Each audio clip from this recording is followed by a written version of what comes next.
and welcome to the program. This is Sunday Politics, live on Channels Television. I'm Sean Okimaloe in Abuja. So much is happening in politics over the weekend. We saw a lot of decisions being made by the Nigerian people who went back to the polls to finalize on some undecided positions in the National Assembly and the State Houses of Assembly. Of course, some of these positions are now being decided in the rerun and by-elections that INEC conducted yesterday. And of course, we're getting to hear about Central Bank of Nigeria's decision about foreign currency and how it's going to be handled in Nigeria, of course, on Channels Television News. At the top of the hour, you'll be getting more on that sort of story. But tonight, everyone, the Honorable Minister of Youth Development will be speaking with us. We'll be delving into a critical topic that affects millions of young Nigerians, youth unemployment being a worrying situation of the population. That is almost 70% of the Nigerian population, almost 30, those who are under 30 are about 70% of the Nigerian population. Huge numbers, isn't it? So President Tinubu has made several promises to the Nigerian youth, which include a promise to appoint women, youth, and physically challenged persons to key positions in his government in line with constitutional provisions. The president made commitment also of his administration to creating meaningful opportunities for Nigerian youth, from job creation, education, and skills development to digital innovation, financial technology, and youth participation in governance. The president emphasized that youth empowerment is a fundamental pillar of all reform actions being implemented across sectors in order to create an environment where Nigerian youth can thrive and contribute to the growth and development of the nation. Of course, one of those things that the president promised is that he's going to give young Nigerians, those who are in school, student loans. How about that? We'll find out tonight on the plans of the Tinubu government on a population that perhaps is the highest in the world, almost the highest, if not the highest in the world. Nigeria has perhaps the highest youth population in the world. Almost 70% of them are under the age of 30. What we are nursing these energies. Tonight, I'm being joined by the Honorable Minister of Youth, Jamila Bio Ibrahim, joins us live in our Abuja studio. Thanks so much, Honorable Minister, for joining us. Thank you very much, for having me. Let's begin the conversation about the expectation of young people in Nigeria. And perhaps there was a jinx that had been broken by President Tinubu when he appointed yourself and your colleague, the Minister of State for Youth. A lot of people have thought that maybe what we have seen in the past, because it's usually the Ministry of Youth and Sport Development. Now it's the Ministry of Youth. And interestingly, young people like yourself were being appointed in that office. Give us an understanding of, or a summary of President Tinubu's vision for the Nigerian youth. Thank you very much, Sean. His Excellency President Bola Ahmed Tinubu, his vision for young people in Nigeria is not is very apparent, and that he means very well for young people in Nigeria for appointing, first of all, 2 young people to serve as ministers of youth development. And the ministry's mandate, from the mandate of the ministry, it says that the ministry is saddled with responsibility of ensuring the well-being of young people in a holistic manner. So their physical, mental, and socio-economic well-being. And then now, the Mr. President's vision, like he said during the campaign, I remember clearly there was a campaign promise of a national youth bank for young people. Youth bank? A youth bank for young people. What does that mean? Well, a bank that caters to the financial needs of young people, being entrepreneurial or developmental aspirations. Okay, so it's going to be like the other commercial banks, isn't it? Well, it's not going to be the typical commercial bank. So the youth bank would be more of a retail development financial institution. One that you can imagine a bank with compassion, right? So a commercial bank with compassion. So it's not going to be 100% owned and run by government, and to have some private sector influence and development partners support as well. So the idea behind the bank is to bridge the financing gaps that young people encounter, basically financing barriers young people encounter when they want to start an enterprise. For instance, I was in the University of Lagos yesterday, and they had their Gen Z involvement in the new Nigeria 3.0, the third edition, and I met with so many young talents in the creative industry. So I'm just making reference to the creative industry because we have so many young people in that sector, and a typical commercial bank, for instance, would find it difficult to lend a young person in that sector any amount of money to begin their career in the sector. For instance, I met with a comedian called Monica. So I'm just using that in context now. As this young comedian who has this hope of, he hopes to stage a show, and he might not have the resources to ensure that the show is successful. So as the youth bank now, we come in, support him from the inception, from the ideation phase of that show, and then we support him to build capacity, handhold him, mentor him, get him the right mentors, right, and then give him the capital, and then we ensure that we get access to the right target audience for him. So that's access to market and then mentorship. So the bank is going to be majorly like a credit facility giving bank. That's right. More or less helping the youth population to get started with business. But they must be out of school before this can happen, isn't it? Well, they don't have to be out of school. They don't have to be out of school. As long as they're young people within that youth age demography, bracket. yes, and they have this enterprise, they want to be entrepreneurs. I mean, the bank supports them through the we have the financial service and the non-financial service, right? So the non-financial service is that one that guarantees that their capacities are built, they have financial literacy, to be able to run successful enterprises and all of that. Because, in the past, we've had, several schemes and interventions for young people. And I believe that the most successful government institution is the Bank of Industry, whereas when it comes to youth empowerment. So, and Bank of Industry is our strategic partner in that sector. Clearly, the Ministry of Youth Development has not got the expertise 100% to run a bank. So the Bank of Industry is our partner in government to see how... How soon is this bank starting? Well, we we were hoping that by the first quarter.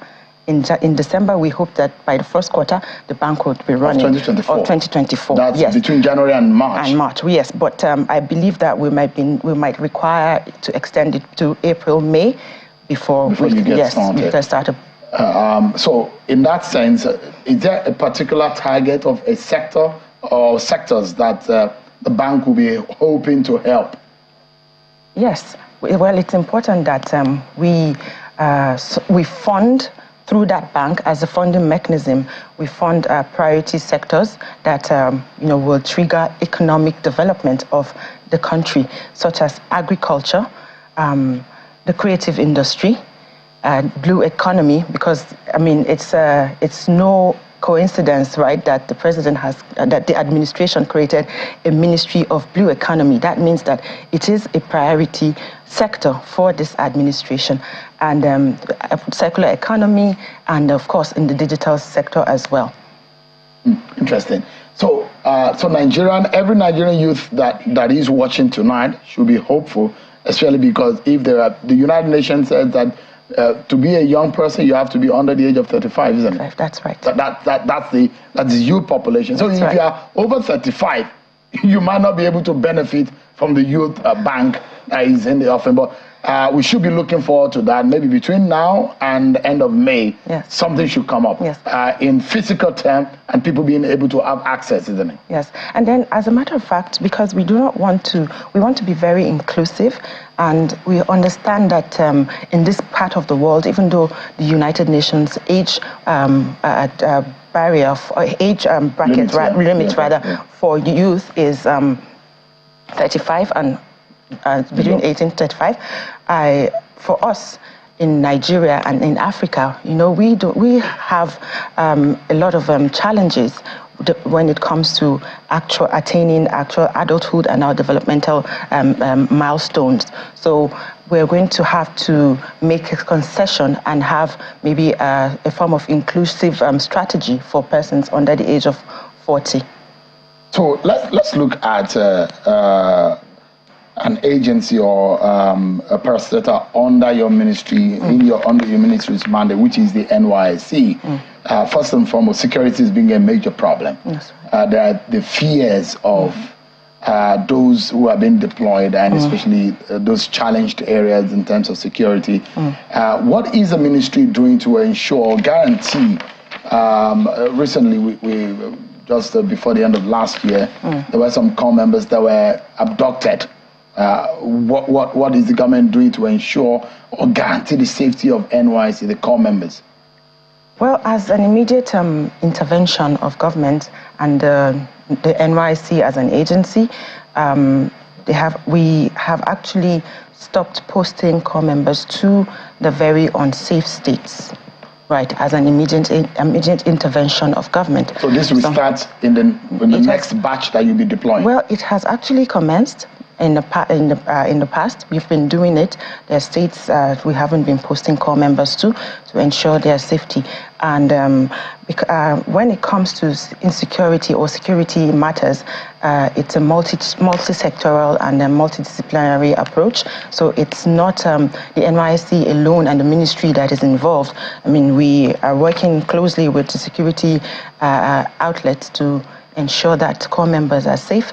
And then we're also working on group transportation strategies for them to ensure that they are transported to and from camp safely and to their destinations.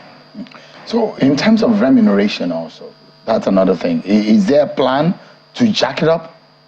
What they call the allowances to corps members. Is there any plan in that respect? Well, when it comes to remuneration and totally, I mean, looking at the holistic funding of the NYSC, you are aware that we have announced a reform of the NYSC scheme itself. So we want to go beyond, being, for the scheme to go beyond being that social program of government and to being a revenue generating scheme and agency.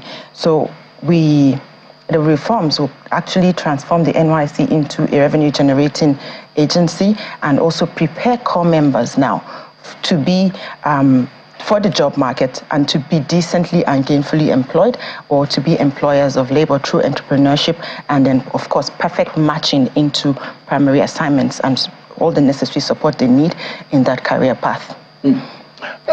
Because there are those who feel that going into the NYSC and afterward, I mean, that 1 year, there are really no jobs out there. There are no guarantees. They just go and they get those allowances and afterward. But in the real sense of it, there are no immediate plans to increase the allowances. It's going to remain the way it is right now, isn't it? Well, we can't say for sure because we all understand that resources are dwindling and even oil revenues are not as they used to be. But we will definitely find innovative ways to ensure that corps members' welfare is taken care of. So, I mean, is there any other ways? Because as a ministry, if you look at the unemployment statistics, over 33% of Nigerians are unemployed. You look at the poverty rate in this country. Almost 100 million people are poor and may not be able to afford more than a certain amount of money to feed per day. Over 130 million Nigerians are in multidimensional poverty. And guarantee that if someone finishes school, in sometimes ago in Nigeria, you know that some companies are ready to get you jobs, but it's not the case here. There's the jackpot syndrome. Nigerians are in droves. They're collecting national passport, international passport, not because it's what they wanted, but because they want to travel out.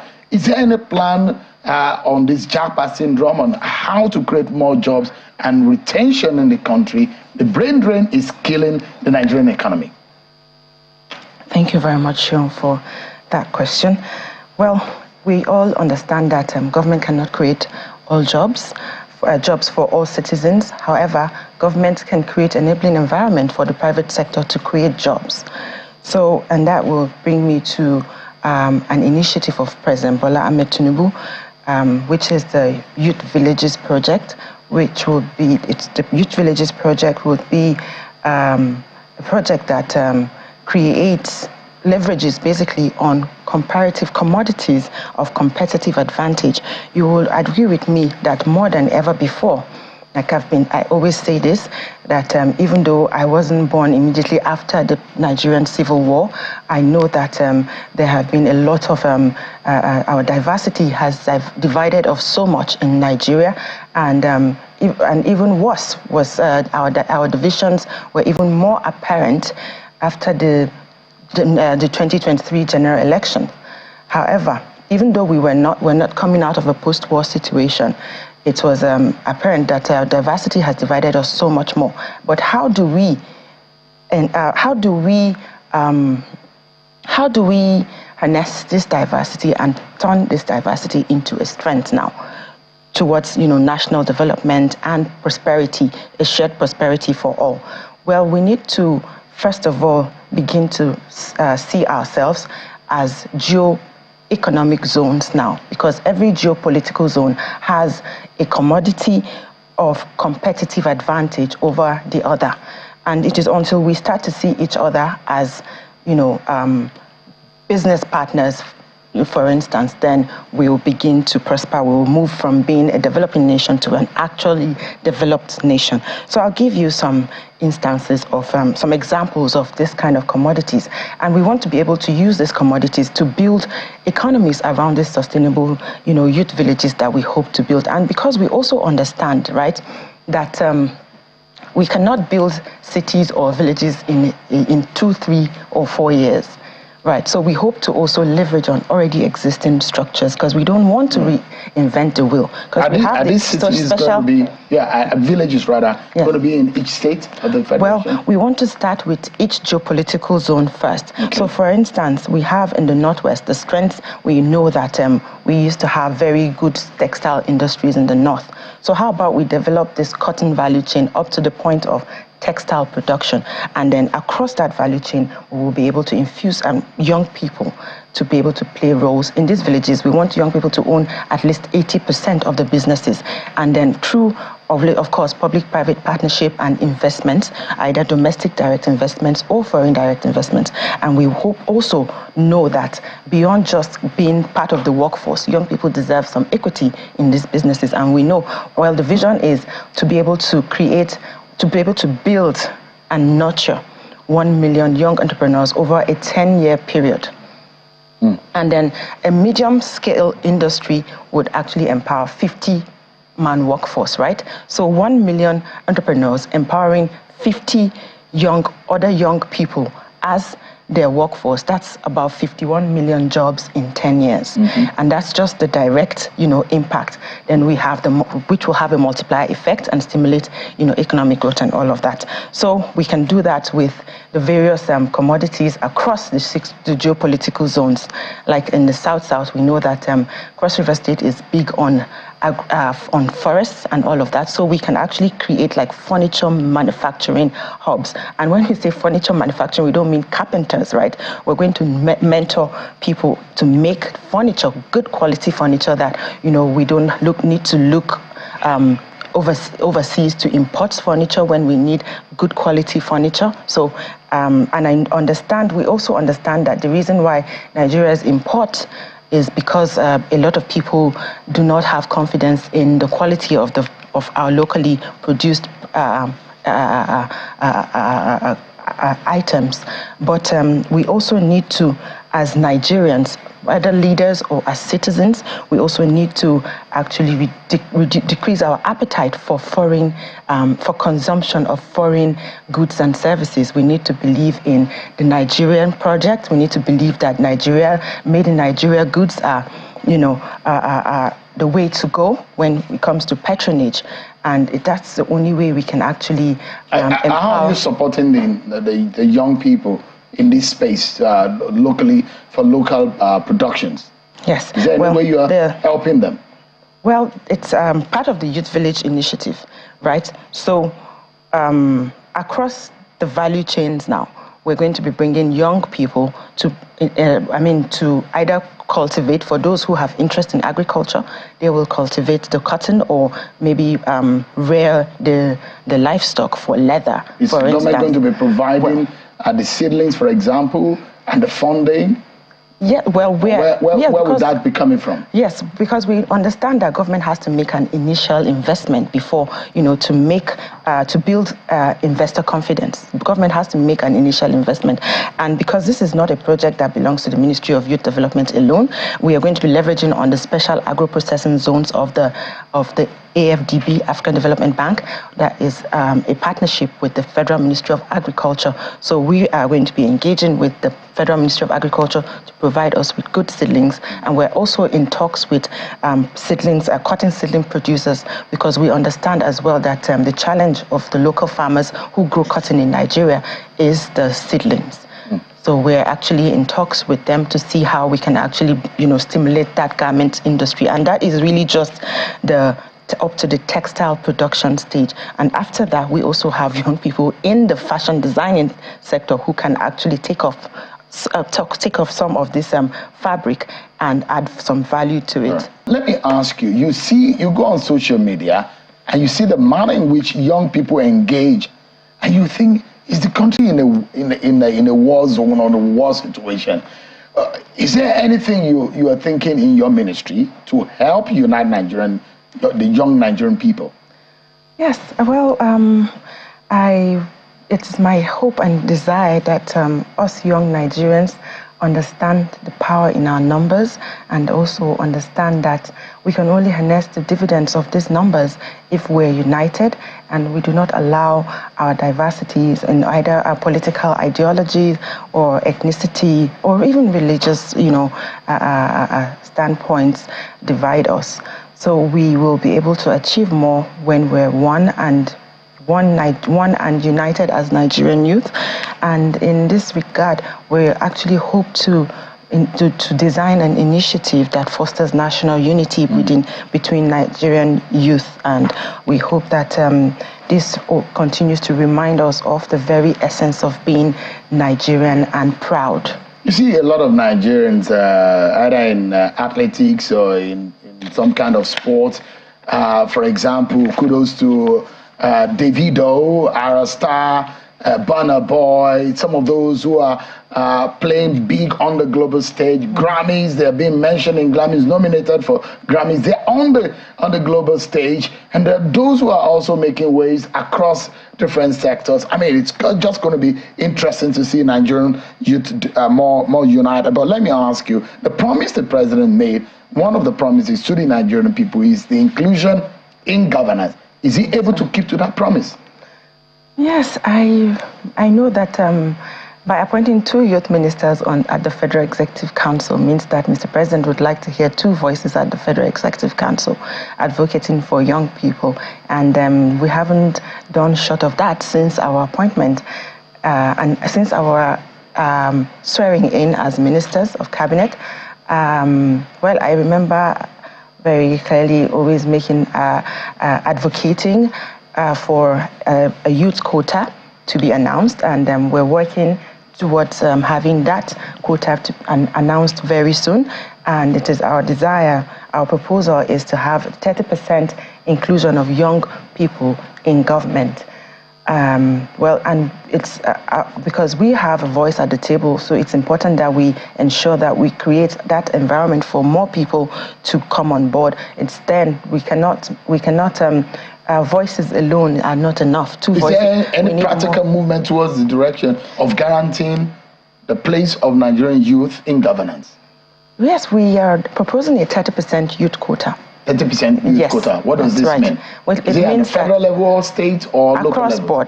Across board. So it means that in every local government council, every state executive council, and then every appointment made either in boards or parastatals, we would like to have 30% of that representation to be young people. Is it going to be an advocacy or a policy? Well, it's going to be a policy stand. It's going to be a policy stand. But you know that implementation requires advocacy. Right. Yes, for young people. We see how that works. But what about some kind of investment in youth such that they are able to, you mentioned the banking part, but are there other plans in that respect? Yes, because, you know, a very low-hanging fruit is the Nigerian Youth Investment Fund, the NYIF. It was the fund launched in 2020, and it was supposed to run a 75 billion naira fund that is supposed to run for 3 years, terminated in the year 2023. But because the disbursements have been, you know, it's supposed to be like an annual 25 billion naira disbursement, but we haven't done, even over the three years this fund has run for, we haven't done over 15 billion naira. So, and this is because of certain conditions that have been attached to the fund. So we have set up a committee to review the fund, and they will, in the next couple of days, come up with the best recommendations on how best to improve on the implementation of the fund. And some of the recommendations that are coming out of that committee and that we have also proposed in the past are the fact that young people, we need to make provision out of the fund for capacity building for these businesses to be sure that they have the capacity to run successful businesses, and that goes a long way to de-risk the loan, because it's also a loan that they have to pay back. So it goes a long way to de-risk that loan, and then we also must make sure that they have access to market. And as one of the what we hope to see as a review of that fund is to identify again priority sectors and backwardly integrate young businesses into those sectors. I'm hoping and we're praying that all this works out and for the benefit of the Nigerian young people. But we sincerely most thank you, the Honorable Minister for Youth Development, Ms. Jamila Bio Ibrahim. Thank you so much indeed for your time tonight. Thank you. I'm glad to be here. Thank you so much.